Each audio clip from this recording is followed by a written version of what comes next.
रूपाने उपस्थित असलेले राष्ट्रीय ओबीसी आयोगाचे म्हणजे आयोग संवैधानिक झाल्यानंतरचे पहिले अध्यक्ष आपल्या सर्वांचे लाडके हंसराज भैया अहिर, आमचे मित्र माननीय महादेवरावजी जानकर, किसनजी कथोरे, विजयजी वडेट्टीवार, आमचे सहकारी परिणय फुकेजी, माणिकराव ठाकरेजी, सुधाकर अडबलेजी, अभिजित वंजारीजी,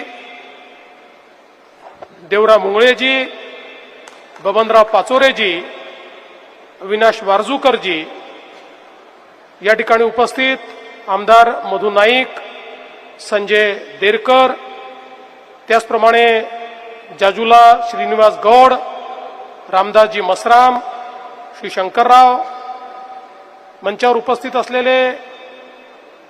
आपल्या या ओबीसी महासंघाचे सचिव आणि सातत्याने आमच्या परिणयजींसोबत जे या सगळ्या कामाचा पाठपुरावा करत असतात ते सचिनजी राजूरकर, दिनेशजी चोखारे, आमचे मित्र किरणजी पांडव, शेषरावजी येलेकर, परमेश्वरजी राऊत, इंद्रजीत सिंगजी, ज्योतिताई ढोकणे, सर्वेशजी बांदोडकर, प्रकाशजी साबळे, अशोकजी वालम, प्रकाशजी भांगरत, डॉक्टर